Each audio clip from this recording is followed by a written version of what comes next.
fast enough because Turner had 0.3 of a second in hand over the field on qualifying, but it's very tight from second on back. Just a tenth and a half covering the next 3 drivers.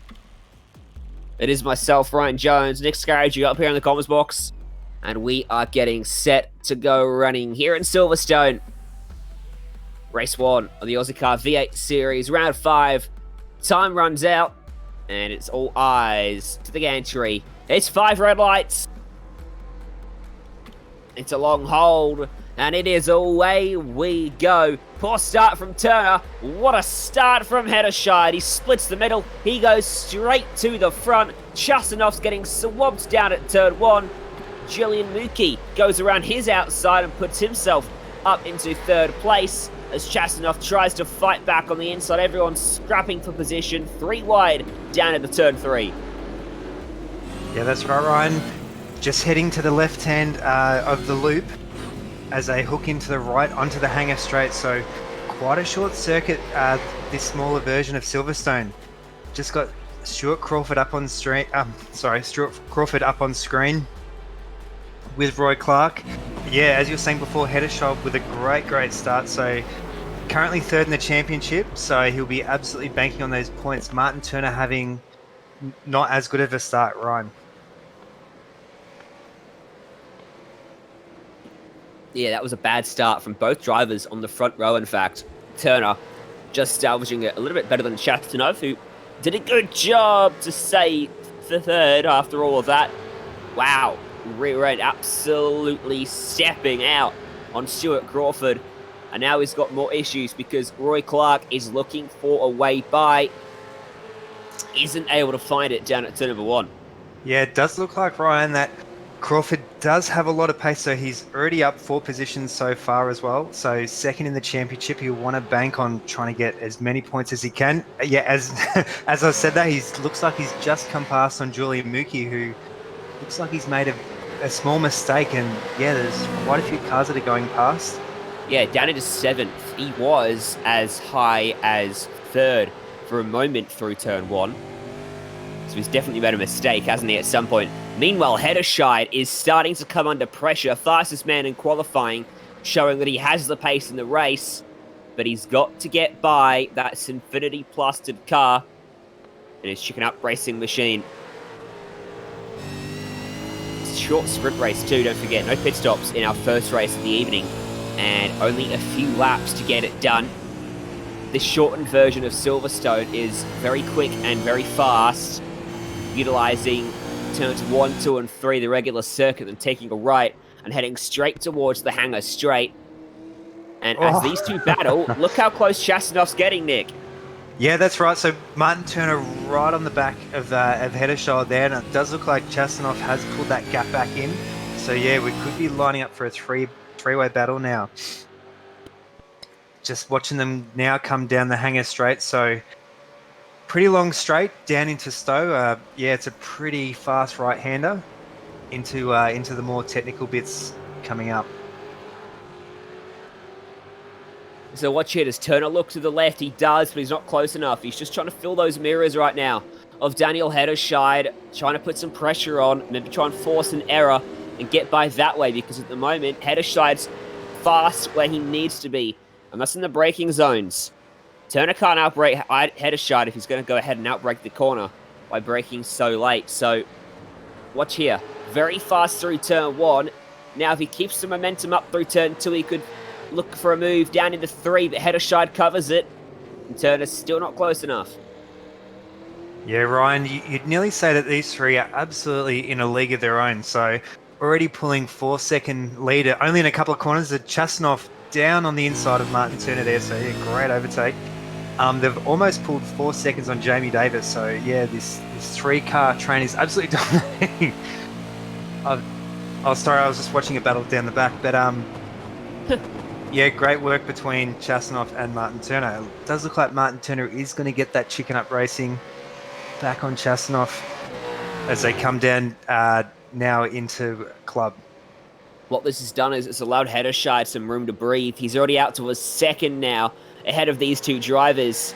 And I dare say the fastest of the 3 is now at the back So Turner with a lot of work to do with just 10 minutes remaining in this race. Still about 10 laps to go though. So at least a few more opportunities that perhaps he'd have on another racetrack on the calendar. Further back of field, this is a battle for ninth. Dave Baldock and Scott McCune. Now, Baldock's up 4 spots. McCune's dropped a spot since the start, so he's not going to fight back as Baldock is really charged early. Yeah, getting that car rotated absolutely nicely. It's these very fast straights with these quite tight corners. So, yeah, Silverstone really putting on a really good race. I was actually just looking at the timing. So Jamie Davis has put in over a second and a half into the back of Martin Turner. So we could be lining up for a three-way battle for this second position. Bit compromised entry there was Baldock. Locked it up, ran a bit deep. And now, as a result, McCune has gotten ever closer as he fights that car on the brakes. It's trying to get away from underneath him, but he gathers it up and gets right to the bumper of Baldock. No way through at the final corner. Now, he's right there. He has the momentum. He looks to the inside. And they are side by side, down into one. Not enough overlap to make it stick, but he forces Baldock to run wide.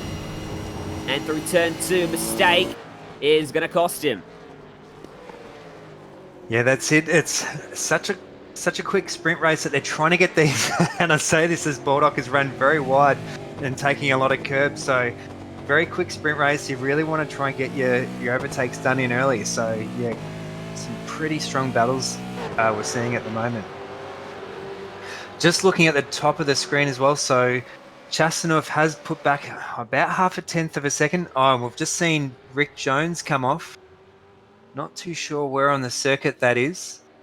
Looks like turn 3. Yeah. Turn 3 perhaps. So we'll catch a modem simulation replay on that. Yeah, it does look like he's done it all on his own. Not too sure. A little bit of a slide there. Oh, and it's just pendulum effect has kind of spun him around. I think he slid it too much out of that corner there, and yeah, and it's taken him around as it's kicked back around. Coming back, him.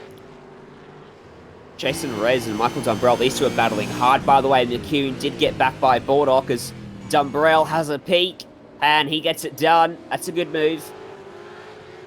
Follows in the footsteps of his teammate McCune off the road, who did exactly the same thing on Baldock just a few seconds ago. Now Jason Reyes has got Sean Slater for close company behind him. An update on the top 3. Hedderscheid is starting to fall backwards a little bit. He has got it out to as much as 1.3. It's now down to a second. He was 2/10 slower last lap. On that lap, though, he did wrestle it back and lapped pretty much even with Chastanov and Turner behind. And I think Turner is just struggling a bit due to the high-speed nature of most of these corners in the first sector.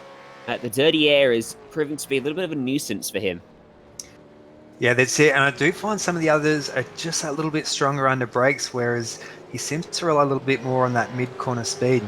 We just had some images before of Jason Reyes, so he's 4th in the championship and really Mr. Consistent. He generally is usually sitting around this mid-pack in a lot of these Aussie car races in the V8s, and yeah, doing such a great consistent job, sticking it out every week and getting in the thick of it. Sean's come up 3 spots so far in this race, up into 12th now, having started 15th. His last lap was pretty decent. It was a full second quicker than Jason Reyes. So he's definitely got the speed to get by as he pinches up right front as he dives onto the brakes. Up into, what is that? Is that club? And then down to the brakes. Into the last little chicane. We really got to slow it up. And he's almost lost the rears there. He looked up the front, and then the rear came around. As a result, had it all sorts of crossed up. He's fighting that car. It doesn't look particularly comfortable, but it is fast. And he manages to complete a clean lap. 1:06.4 that time by. Yeah, you're definitely right there, Ryan. There's a lot of wheel work going on with Sean Slater, so yeah, quite an interesting driving style there. These V8 supercars do have pretty small tires for the size of the engines and the brakes and stuff, so they do get quite twitchy. So yeah, as you can see, Oh boy. big slide. Really, really driving that car to the absolute limit there. Maybe a tick over the limit at the moment. It's starting to cost him time as Jason Reyes is sitting out in his mirror and saying, hell no, you're not getting alongside of me. And he's starting to drive away. The gap is still hovering at around a second between Heddershide and Chastanov out front as they complete another lap. And here's a modem simulation replay. This is an incident for Andrew Ritchie in his Holden ZB Commodore as he's come through turn 3. What's he done? He's lost the rear end and he's gone for a trip through the grass. Ended up quite a long way off the racetrack, and that's allowed Xander and Toniev to get by him relatively easily. That's a change in position then for P15. Yeah, the exact same, almost carbon copy of Rick Jones a lap previous. So pretty unfortunate for Andrew Ritchie. He did qualify 5th, so he'll be really kicking himself with this race. But only 4 minutes remaining. We do have race 2, so there'll be a bit of redemption there. On board live with Chastanov and Martin Turner. So it looks like Turner has really pulled that gap back onto the back of James Chastanov. So he might be able to have a second go at this second place. Heddershide just enough gap. So as they cross the line, there's only 4 laps remaining now. So yeah, Martin Turner very quickly running out of time. Remember Baldock in his battle with McCune, and then behind McCune's teammate Dumbrell made a move quite similar to McCune when he got by Baldock. Well, now Baldock's lost out to that teammate. Dumbrell is up into 10th, and he got by heading up into the end of the hangar straight up at Stowe. And in fact, here is the modal simulation replay of it. See, Baldock was pretty offline, really, through that whole sequence of corners, and Dumbrell carried so much speed out of turn 3, and down the hangar straight, he was able to just suck up in that slipstream and then throw the car down to the inside into Stowe. It was a pretty good move in the end. Came from quite a ways back, confidence in the brakes, and it worked a treat. Yeah, it is a bit tricky, that part of the circuit. So from Abbey to Farm Curve Village into the loop, it goes this left-right, as we're just catching Scott Henke and Andrew Ritchie. Looks like Roy Clark had an incident. Roy Clark and Julian Mookie might have come together. Daniel Grace just slips by both of them. Replay here of what's unfolded. So this is Andrew Ritchie's mistake where he's ended up going the wrong way. Potentially contact due to Scott Henke on the brakes. Big dive up the inside. Andrew Ritchie tries to follow, and the gap was never there. And they both spin around. And let's go find out what happened to Roy Clark. Mookie up his inside. Does he give him a tap? It was coming out of the chicane where Clark was in an awkward spot. So he's defended the inside there. Mookie's he's gone to try to keep it alongside. Didn't quite have enough of the car, and Clark goes for a spin. Mookie looks like he might have redressed, and in fact he has. And that was a massive free kick to Daniel Gray. Yeah, Dan G definitely get a free kick out of that. I do think that both of those incidents probably will end up being reviewed by race control there, especially between Scott Henke and Andrew Ritchie, because yeah, that was a pretty optimistic dive. But we're just catching now the top 3. So Heddershide, Chastanov and Martin Turner. So looks like they're all kind of and not the greatest exit there for Chastanov, but we've only got a lap and a half now, so don't know if Martin Turner now will get this done in time. But if you can line him up really well, just watching him come down the hangar straight now. So down into Stowe, big sweeping right hand corner. Slight lock of the brake there from Chastanov. Very easy to pinch the front heading into Stowe. Very easy to lose the rears coming through Stowe as you apply the throttle. Quite a tricky corner. I think one of the trickiest on the track, certainly in this national layout. As we will have 1 lap to go now as we come across the line. White flag for these drivers. Heddershide's got just 3.62 more kilometers to hold on to a race victory in the first part of our evening here at Silverstone. The gap is 0.7 of a second. Back to Chastanov. Martin Turner just behind, looking as well. He was your pole sitter, not played out the way he might have anticipated. Look how much Chastanov's closed up. Through turns 1 and 2, and through 3. Is there a late twist in this race as we come onto the hangar straight? Heddershide's got about 5 car lengths in his hand. It should be enough, but he can't afford to make a mistake and lock up the front, so slide the rears into the braking zone for Stowe. Chastanov has thrown it into the background. Everything locked up as he pulled it up. Heddershide gives it some gas, and he should be home free now into the chicane. Out of turn 7 and into turn 8, 9, 10. It's comfortable. It's been a good drive, and it all stemmed from a fantastic launch.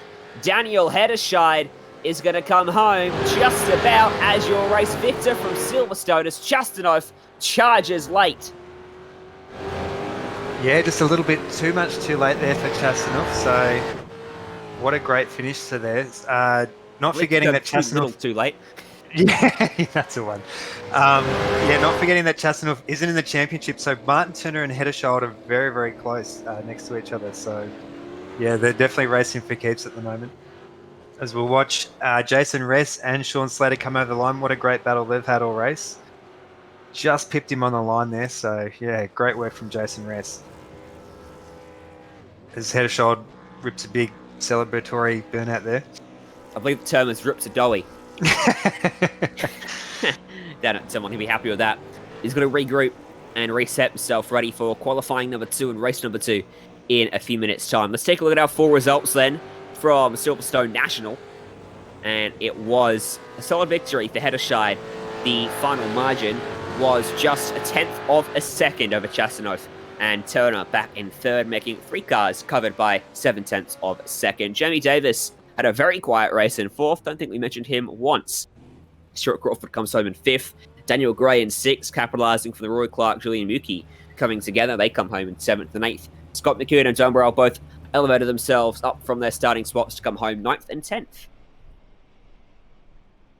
Yeah, so in 11th, we've got Dave Baldock, Jason Ress, Sean Slater, Xander Antoneef in 14th, Andrew Ritchie, really big, unfortunate, down 10 spots into 15th, and Scott Henneke and Rick Jones rounding out the field. So that's our field run, won, and done for race number 1. But stick with us as we go to a break here on Simspeed TV. On the other side of this, it's part 2 of the Ozicar V8 from Silverstone Circuit.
Welcome back to Silverstone International Circuit here in the lovely, lovely country of England where everything is grey and it's always hot, even though it's 25 degrees, if you ask anyone currently living there.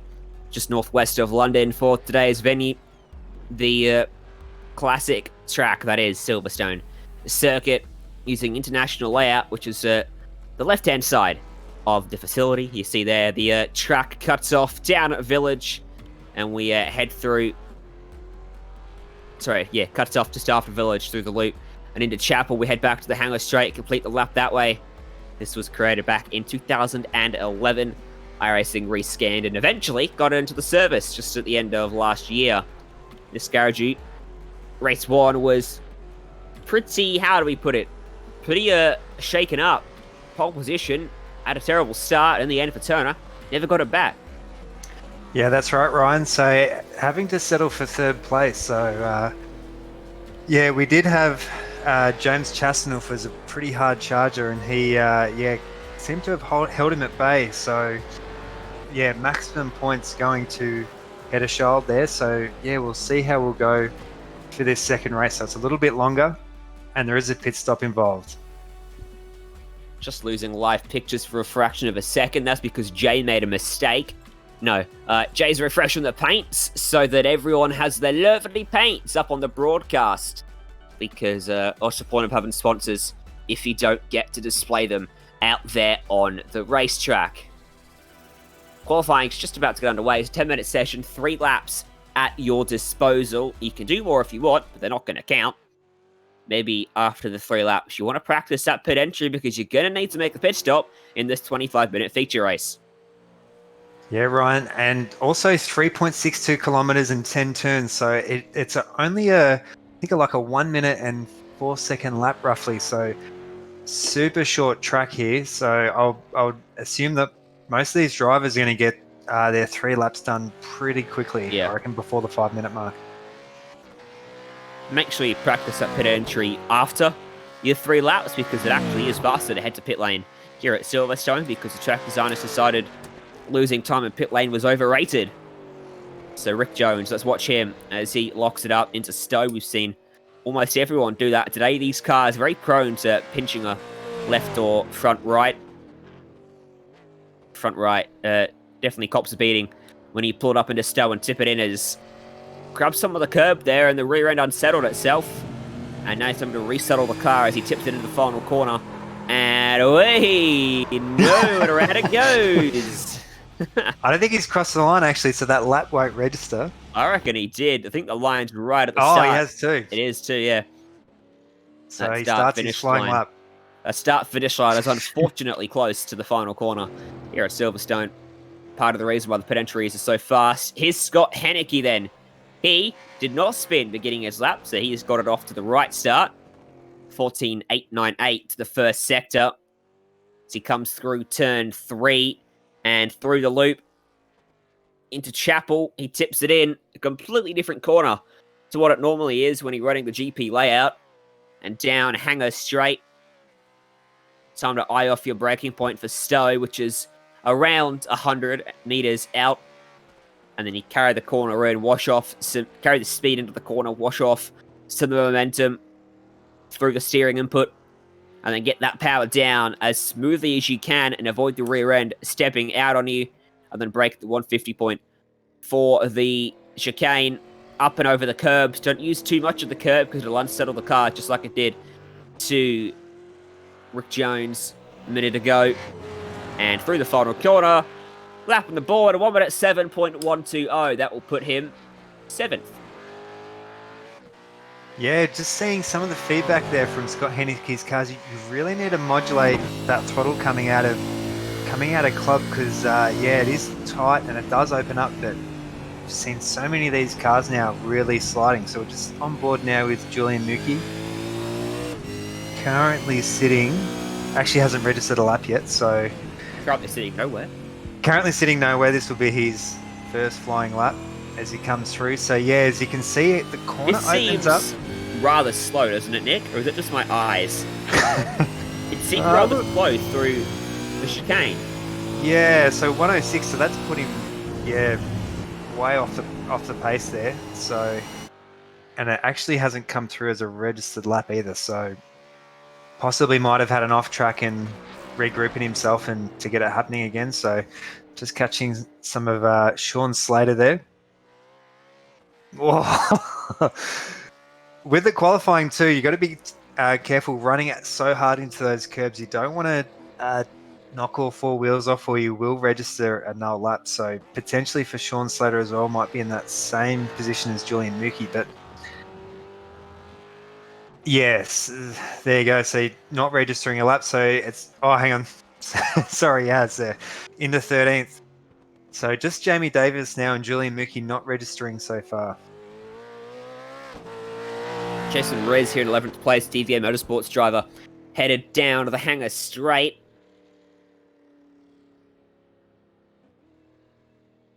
And looks like that lap's been abandoned. Michael Dumbrell in 5th, abandoned Hedge lap. Daniel Hedershide started 3rd in race 1, was leading by the time they reached turn 1 and won the race. Is 4th at the moment. He's half a second off Martin Turner, which is about where he was in qualifying 1 as well. So it does seem that Turner's got that qualifying advantage, but in the race, it didn't quite work out for him. Here we go. What's Hedershide got? As this is Hedershide's final attempt. It's a 104.375. That puts him 3rd on the grid for now. Yeah, but it seems Hedershide really seems to nail those starts. Like as we saw in the last race, he had almost a few car lengths on Martin Turner from that second row of the grid. So if he can make it happen again, he'll be in with a real shoe-in. Just catching some footage now of James Chastanoff. So 2nd in last race. So he's only just under a 10th of a second off Martin Turner's pole position time. Oh, Julian Mookie sliding across the line. So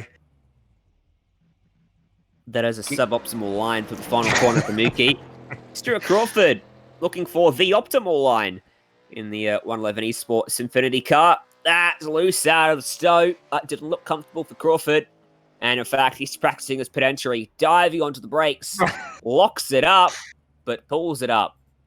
And he cuts out the chicane and takes a massive shortcut on the final corner there on his lap. And for reference there, that lap was only 0.3 slower than his fastest of the session. That's how quick it is coming into pit lane. But obviously, trundling down at 54 kilometers an hour now, you do lose out in the long run. So Ryan, Stuart Crawford is sitting 2nd in the championship, so we are getting to the business end now. I don't believe he's actually won a race, so he has been pretty consistent. He's been putting in like around top 5 positions, so it's really paid off. This championship does reward consistency, and it does reward participation as well. Yeah, it would be good if we could get those championship graphics. Look there at Chastanoff, only 900ths of a second behind Turner. So much tighter this time than he was in the first race. And Chastanoff, remember, finished 2nd as well after he also had a poor start. So Turner and Chastanoff have both got that to work on, because if they stumble again, they will once more probably find themselves behind Hedershide, and Andrew Ritchie might be able to capitalize, because remember, Chastanoff almost lost out to Mookie down at turn 1 as well.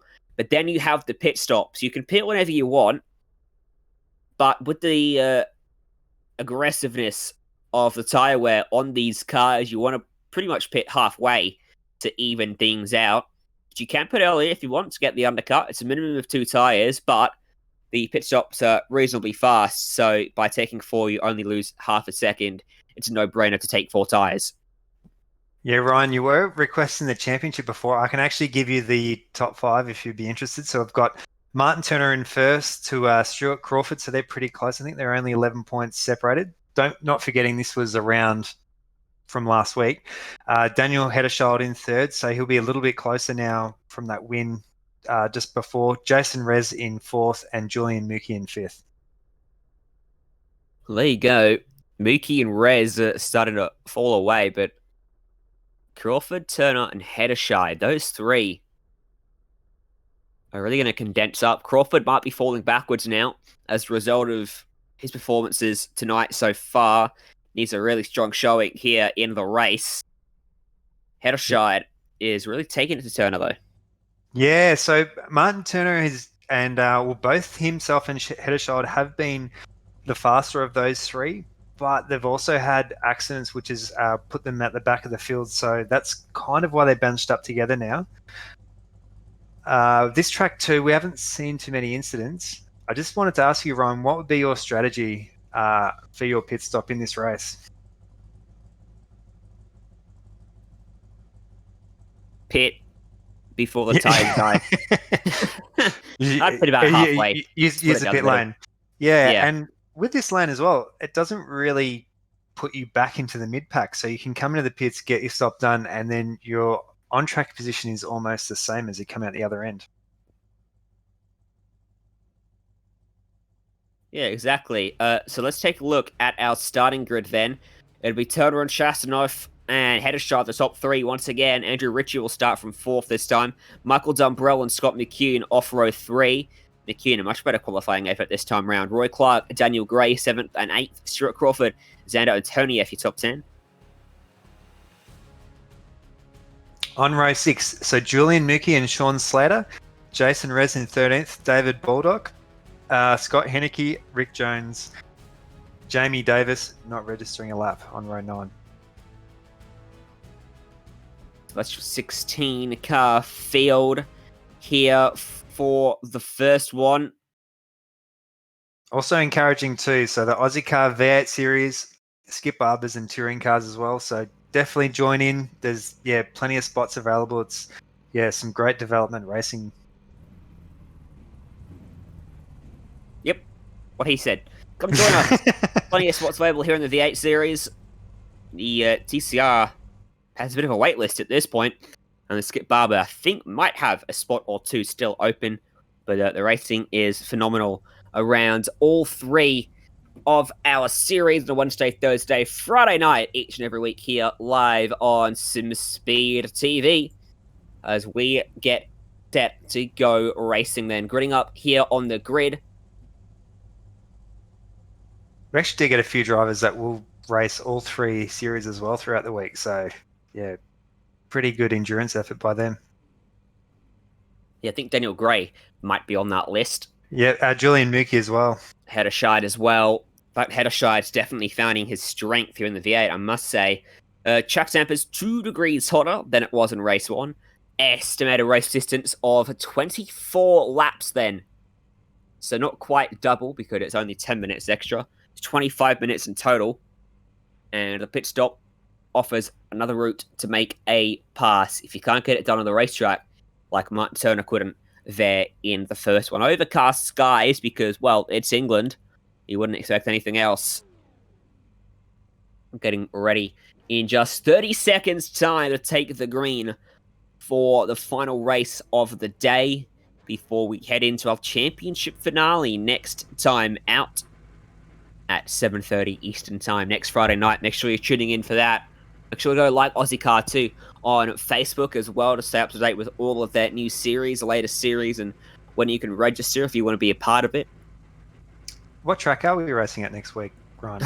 Don't put me on the spot like that. I don't know. Let's get racing then for Silverstone.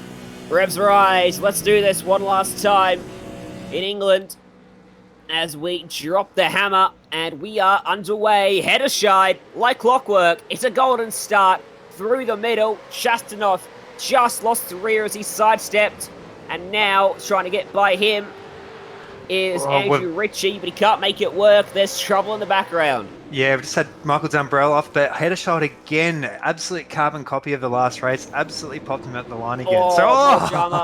Roy Clark up on the 2 wheels as he was caught on the outside of 3 abreast, and that did not work out even in the slightest. I think it was Daniel Gray maybe trying to open up the gap as Martin Turner's made a mistake.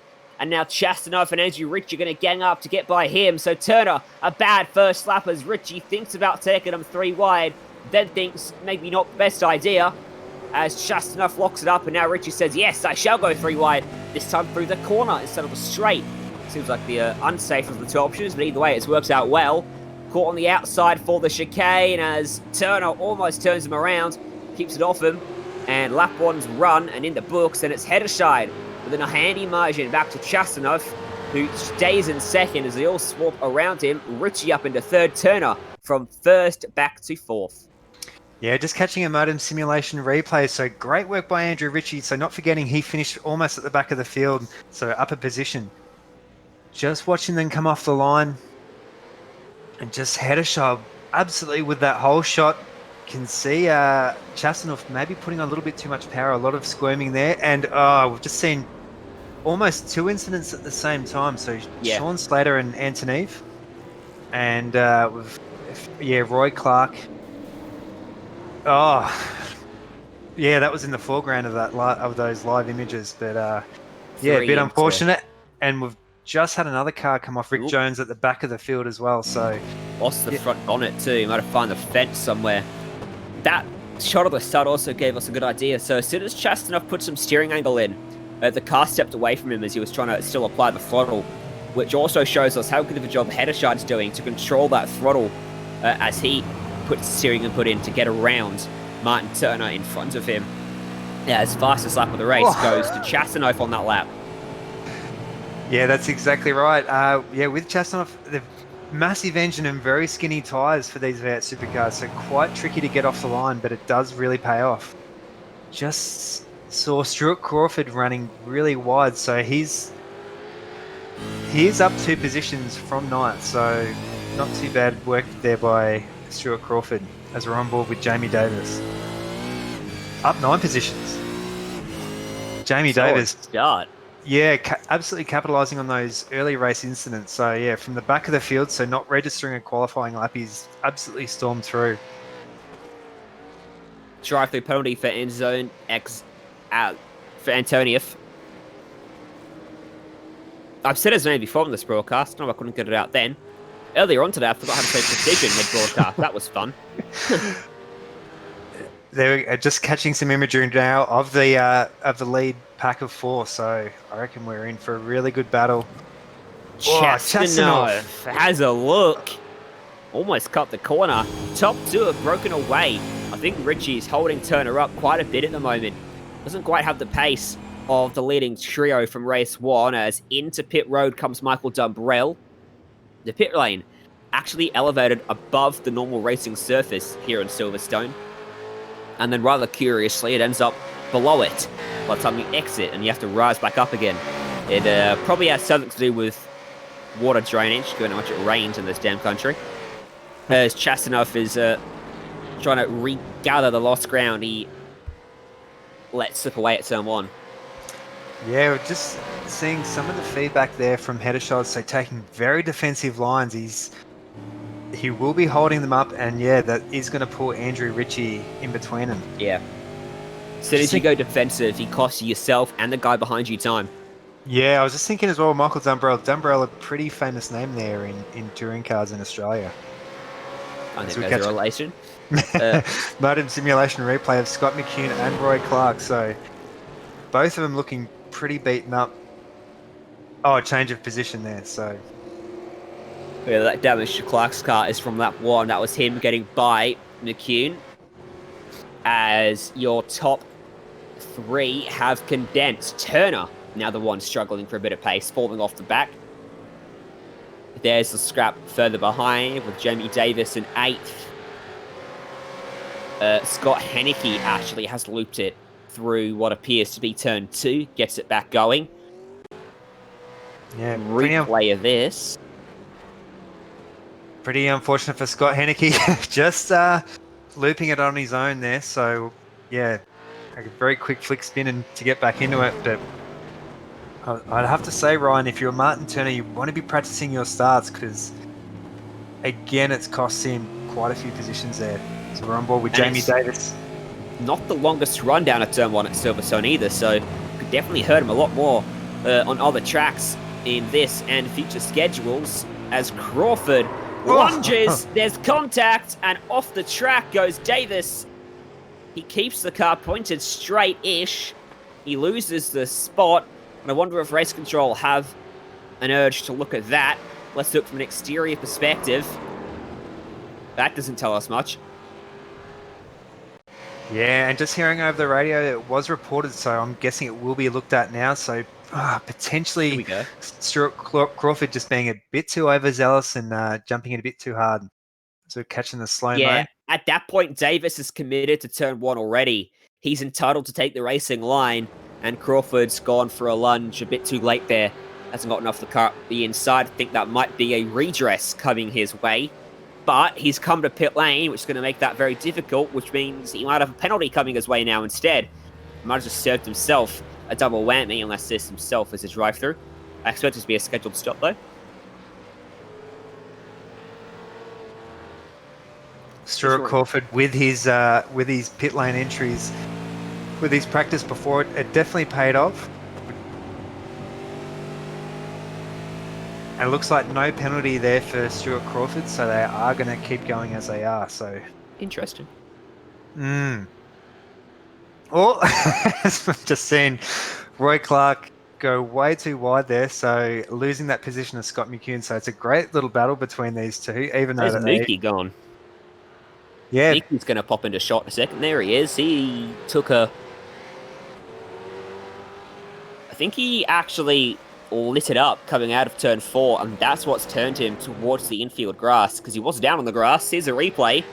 Now watch the power application in a moment as he comes out of the corner. Yep, there it goes. Yeah, there we go, and it's quite a long straight as well, so you really need that momentum and that acceleration. So if you're on that grass there on the inside, it's definitely going to slow you up. So yeah, it looks like that potentially may have cost him a position. Yeah, it looked like he gathered it up very quickly, but in fact that hurts him massively all the way down to Stowe, because he ends up down there, arriving down at Stowe probably 10 kilometers slower. Behind him now is Scott McCune, who is running in 8th after starting 6th. So again, he's lost spot since the start. He started higher than he did in race 1, so he's still running better than he did in the first race at this point in time. 16 minutes left, which means we're edging closer towards seeing most of the field dive to the pits. We've already seen a handful down on pit road, including Crawford, Antonieff, and Michael Dumbrell. Even with that minor moment there for Julian Mookie doing really well as well. So he's up 4 positions from 11th. Update on the race leaders. James Chastanoff is still trying to shut down the gap to Heddershide. He was a 10th quick at last lap. The gap's just going in and out at around that 4/10 margin. And he's doing just enough at the moment as Heddershide actually makes a mistake into 3. That might be all that Chastanoff needs to get up to him. He actually recovered well. It kind of tips him into the corner nicely. But Heddershide starting to push. Doesn't want to have Chastanoff sitting on his rear end for the rest of this race. It's not comfortable feeling as a driver. Andrew Ritchie doing a good job in 3rd. And Turner, surprising. He hasn't got a car immediately in front of him. He's got clean air for about a second up the road. And he's still struggling for pace. Yeah, I was just having a quick look at the timing there, Ryan. So Andrew Ritchie is the clear fastest of the 3, followed by Chastanoff. So they are going to bunch up at the rate they're going. Andrew Ritchie and Chastanoff will be right on the back there of Daniel Heddershide. Very curious. The fastest car in both qualifying sessions is struggling here in the race, but I wonder if a pit stop might solve those woes for him. On board with Chastanoff now. Look at how much of a wider entry he takes as opposed to Heddershide, who defended needlessly and ended up really having a bit of a messy entry into turn 3. And again, that gives some incentive to Chastanoff, as you could see in his rearview mirror there as well. Ritchie lurking behind him, now just a second off the race lead. So the top 3 are closing up, and I dare say whoever pits first will find themselves at the head of the field, at least for a moment, once the pit stop cycle shakes out. I wonder if Chastanoff or even Ritchie is looking at coming to pit road right about now. Here comes Chastanoff, comes to the lane. I mean, yes. I'm a genius, honestly. No, you definitely are. So it does look like Heddershide and Ritchie will be sticking it out, as well as Martin Turner. So we'll see if this early move by Chastanoff is going to pay off. With coming I think Chastanoff actually led that lap as well, by the way, as a result of the pit entry. Roy Clark comes to pit road as well with his beat-up right side. Sean Slater's going to stay out on the racetrack. Scott Haneke he's slow. Maybe. Yes, he is slow. Crawford's going to go by. So's Antoniev. What's happened to Haneke then? Yeah, Haneke looks like he is having a few issues, and probably more particular at the start of the race.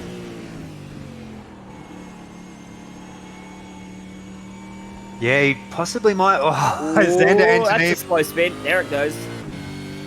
Does look like. Yeah, it does look like Scott Haneke has a bit of a possibly a bent steering arm because he's turning his. Oh. Might be something that's just putting him off. I'm going to go sit in the cockpit and see if I can see, because from those angles... You could jump in next to him, but we do have Hedeschild, so our 3 leaders of Hedeschild, Andrew Ritchie and Martin Turner have all pulled into the pits now, so Chasanoff sitting in 11th, so he'll be coming through pretty soon, as we're on board with just looking at Jamie Davis and Daniel G. So good little battle here for on road position first and second, but they will need to pull into the pits pretty soon. So we've got just looking down the lane now. Martin Turner, lights flashing. Oh, Hedeschild and Ritchie both through on Martin Turner. So I'm not forgetting. Well, they were ahead of him anyway. They were actually, yeah. Not forgetting that Turner was the last to pit there. But, I can assure you that Haneke does not have any steering damage. That's not your fault. Jay was adamantly telling you he did. He does seem to have a bit of an issue getting the power down out of the corners. It's just not working for him. His overall engine seems to be all right. So, bizarre issue for him. Maybe there's some engine damage to that car. Jamie Davis, here's the move on Daniel G up at Stowe. Late on the brakes, and that is a relatively straightforward maneuver on the end.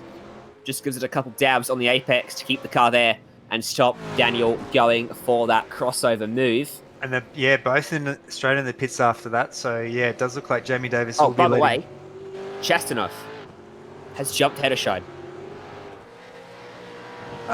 So he must have got out of the pits early. I don't think that was an on-track pass. He pitted the lap before. Remember, he went for the undercut.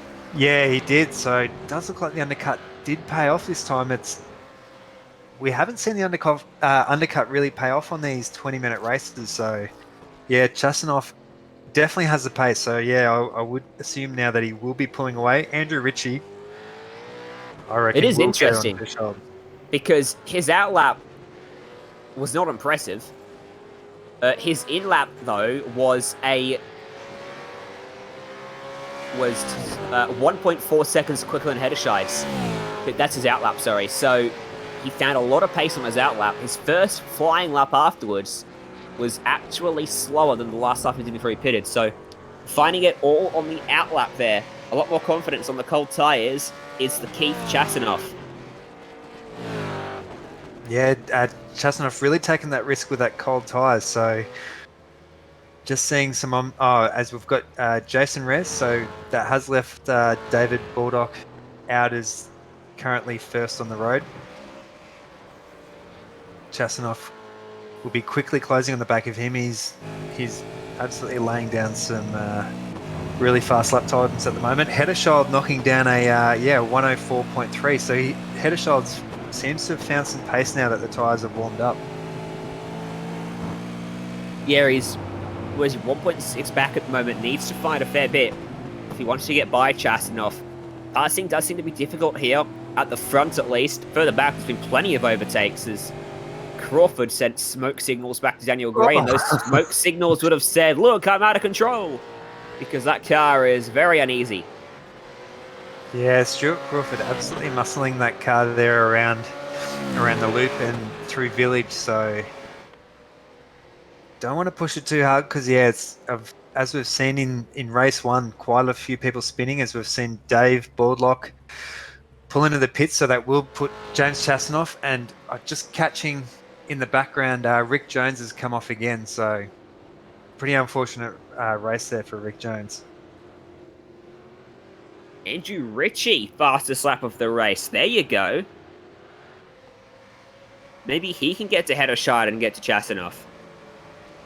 Yeah, that's it. So if he is a horse, Andrew Ritchie might be the dark horse in this. He's, as we've said earlier, he did have a pretty unfortunate race one with an incident, but showing a little bit of pace now. So we've only got just under 9 laps to go now. So not a lot of time, but potentially might be in for a second place potentially. So the field's all pitted. Martin Turner has found no benefit through the pit stop cycle, is now even further away than he was before it. So his race pace maybe needs to be looked at ahead of the championship finale next time out at Alton Park. And also was race starts to assist with that, because qualifying pace seemed pretty decent. 0.8 of a second covering Chastanov and Heddershide. Last time by Heddershide, 1 minute 4.3. 1 minute 4.6 for Chastanov. And that marks 0.7 of a second. Heddershide closed in over the last 2 laps. That was his fastest lap of the race last time by.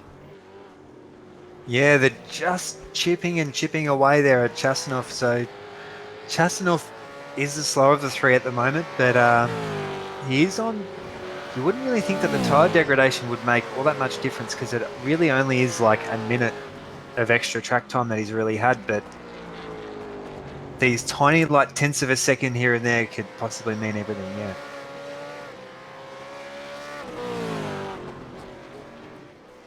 Now, if Heddershide gets there, Nick, where on earth is to make the move? Because no one's been able to pass the front in this race so far, or in this round so far. Yeah, it is quite a wide track, but even with these V8 supercars, yeah, you'd nearly think the best overtaking maneuver would possibly lining him up through that right, left, and right. And then trying to... Yeah, and then there's another right, but trying to get him down the hanger straight potentially. But yeah, at that distance at the moment, you wouldn't really think Heddershide is getting much of a draft, and the hanger straight being so short on this international layout as well, by the time he's starting to really feel any effect, they're already on the brakes to head through Stowe. Oh, sorry, Julian, just caught in the background, Julian Mookie having a massive moment over the curb, very lucky not to take out the car in front of him. Yeah, you carry a lot less speed onto the hanger straight using this layout as opposed to the international GP layout, because holy smokes, that is a big moment for Mookie. Up and over the curb. Where did Roy Clark go? Oh, that was tight. Yeah, it was almost a speed tackle, and I've just caught in the live images as well. Stuart Crawford having an incident, making a lot of smoke there. So second place with potentially, I think it might have been Daniel Gray there.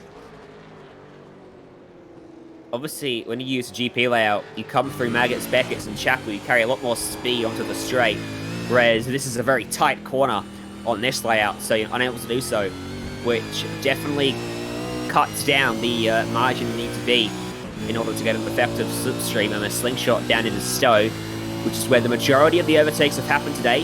The gap's now half a second. In fact, it's under half a second. He gained a 10th down the hanger straight, so this isn't over with yet. Heddershide looking to clean sweep the round and really throw his name in the ring for a championship win when we get down to Alton Park next week, with Turner seemingly struggling now here in England. Yeah, you'd almost think Heddershide will really want to put down an aggressive manoeuvre to get past Chastanov in these dying minutes of this race, but not forgetting he does have a championship to go for, so Chastanov is not the case for him. He can crash out and it doesn't make any difference to his championship standings. Just catching that last lap again, about 2/10. Daniel Heddershide just a little bit faster than Chastanov, so it's going to be tricky to see. We just saw, looks like Rick Jones is up ahead, so they will need to get past this lap car. Shouldn't be too much of an issue. Jones actually might be caught through the chicane. That could be an issue, actually. All depends on where you catch your lap cars.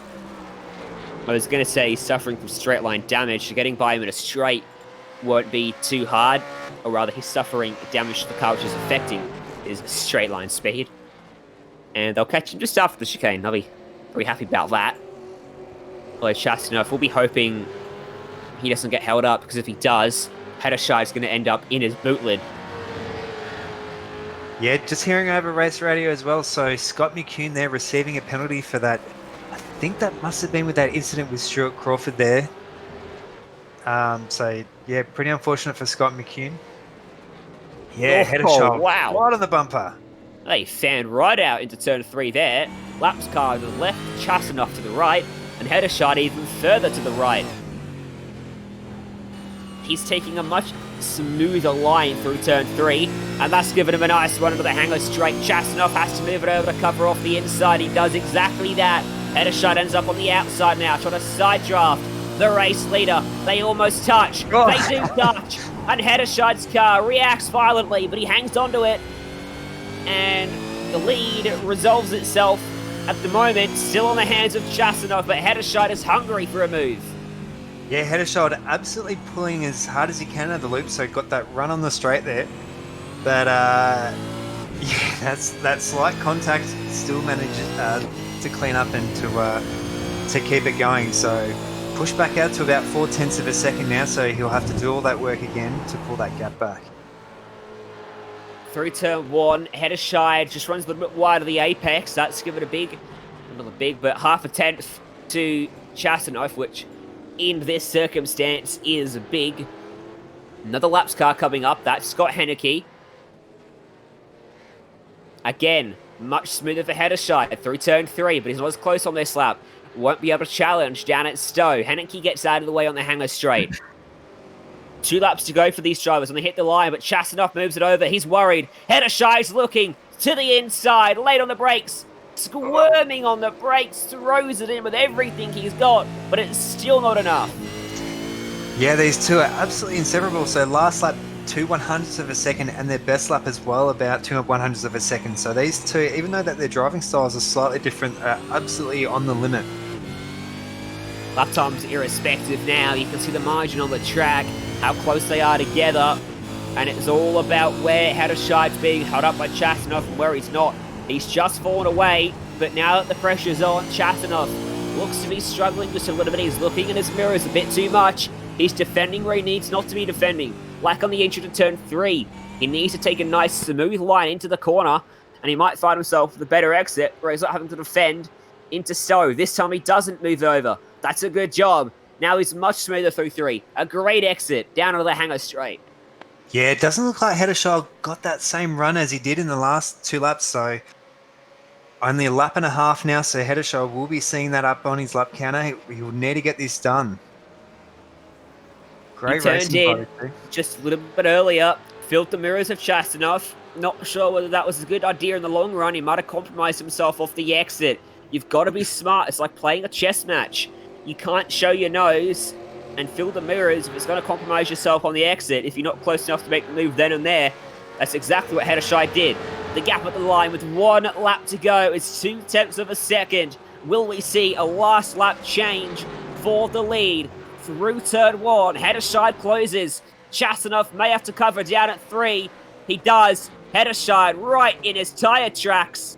Does a good job not to get into that rear bumper. Gives him a touch out of the corner. Hederscheid actually lifted off to avoid turning him, and that might be all that Chastanov needed.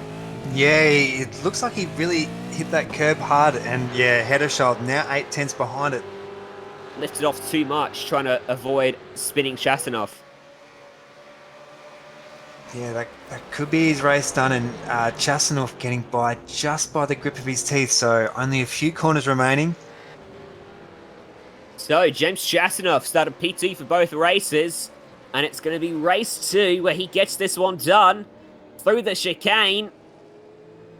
He gets through nicely. James Chastanov going to come home, fending off an incredible charge from Hederscheid, and he wins race 2 at Silverstone as Hederscheid home in second. Those two swap around their positions from race 1. Yeah, with Andrew Ritchie and Martin Turner rounding out that top 4 there. And here we come, Jamie Davis across one big slide. Up 12 spots in the end. Phenomenal drive from him to rise through the field. And in the end, finishing comfortably in 5th. 8 seconds then. Back to the next car on the track behind him. 15 seconds off the race lead in the end. Here's Dave Baldock coming home in 8th. He too has gained a fair amount, up 6 spots from his starting position. Stuart Crawford has lost a spot, not been a great race for him. Jason Reyes has gained a couple. Daniel Gray's dropped a few. McHugh and Dumbrell, all 3 of them having issues in the proceedings of our 25-minute feature race here from Silverstone. As we wrap up race 2, let's take a look at our race results then. At the end of our running, just northwest of London, James Chastanoff comes home with an 8/10 margin back to Heddershire. Richie home in 3rd, 2 seconds adrift. Turner struggles home to 4th ahead of Davis. Roy Clark, Julian Nuki 6th and 7th. Dave Baldock, Sean Slater, Stuart Crawford making up your top 10. Yeah, so we've got Jason Rees up 2 positions in 11th, Daniel Gray in 12th, Scott McCune, Michael Dumbrell, Xander Antony rounding out the top 15, Scott Henneke and Rick Jones bringing up the rear. So, qualifying versus the race, it seemed like 2 completely different fields because Heddershire had a lot more pace in the race that didn't qualify. Cerner had none of it. Yeah, I'm not too sure what's up with that. I was just seeing some of the best laps. Martin Turner just a little bit off the pace, really. So, yeah, he can seem to really nail qualifying. So perhaps maybe that might be a setup issue. We'll have to see how the championship looks after this round. Potentially that might have pulled Heddershire and Martin Turner in a little bit closer together. Yeah, certainly. Let's have a chat then to James Chastanoff, coming home with 2 podiums and a race win. It was a wild day out there for you. Yeah, thanks guys. It was a pretty tricky race, especially right at the end there. Daniel was all over me. He certainly was. Talk us through that battle then from your perspective, with the Heddershire closing, you defending obviously. How much are you looking in your mirrors versus looking out front, just trying to put down the lap times? Most of the time looking forward, but just going into the good overtaking spots, just got to pay attention to where he's sitting and just make sure I cover it off. Well, obviously did a good enough job of that. I think the contact out of turn 3 might have been the deciding factor. That was a pretty lucky escape for both of you. Overall, qualifying versus the race, we were talking that it seemed like 2 different fields because the pace wasn't translating for a number of drivers. You, though, probably one of the only drivers who raced at about the same pace as you qualified in terms of position in the field. But your starts, they weren't fantastic. Yeah, I've got a new set of pedals, so I'm still trying to get used to them, to be honest.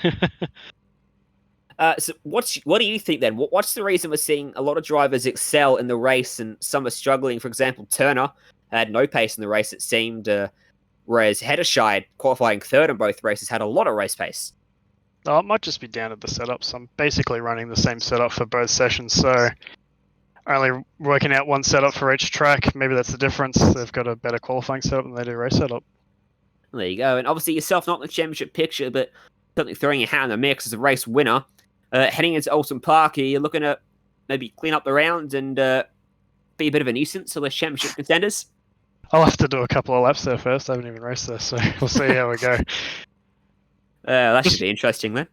Just want to do a quick shout out to the Banter Alliance as well. Thanks to you guys.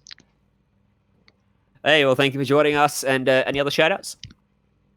Yeah, to my girlfriend as well. Thanks for letting me race.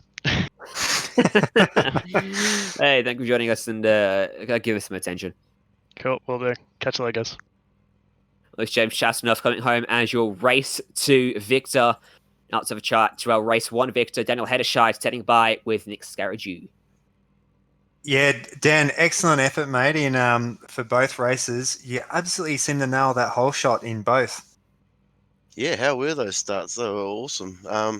I was used to that last season starting like that, but this season it's been a while since I've had a good jump like that in both races. Yeah, you might be in for a career in motocross or something. But can you give us a few race highlights? Well, the first race, obviously, that was intense the whole way, just holding the James and Martin off. Like, I was probably lucky James got in front because Martin looked very fast in that first race. And then, yeah, the second race, before the pit stop, I could not get a handle of the car. And then after I ended up in P2, I seemed to find about half a second a lap. And then at the end there, that was good fun banging doors down the straights. Yeah, that's it. So championship, yeah, so you've put in a pretty good chunk into Stuart Crawford, your teammate ahead of you, as well as Andrew Ritchie. So he potentially might be in with a shoe-in for this last round at Alton Park. Yeah, I was pretty disappointed last week, to be honest. It was a terrible week, which took me out of contention for the win because I think I was only a couple points behind Martin. And yeah, pretty much a DNF in the first race, and the drive-through I got in the second race did not help that at all. Yeah, that's it. Any shout-outs and people you'd like to thank? Yeah, shout out to 111, Simfinity, Simspeed TV. You guys put on an amazing show. And yeah, everyone working behind the scenes. Thanks for that, Dan. Have a nice night. You guys too. Cheers. Daniel Haderscheid coming home with 2 podiums and a race win at the end of it all. And let's wrap things up then. At the end of tonight, next week is the championship week for Season 4 of the TCR Series, Season 1 of the Skip Barber and the V8 Series here in the Aussie Car Contingency. Make sure you're tuning in at 7:30 Australian Eastern Standard Time next Wednesday, Thursday, and Friday right here on Simspeed TV. To stay up to date, make sure you like Aussie Car on Facebook and Simspeed Esports Network as well. And make sure you hit subscribe to us here on YouTube. From all of us here in the booth, thank you for joining us, and we'll see you next time.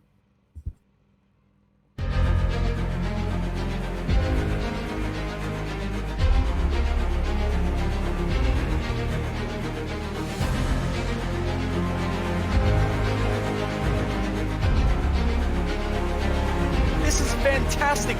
This is GT racing right now. He's got traction. He's got rid of the outside of both of them. Maloney. Oh, he's taken Anderson.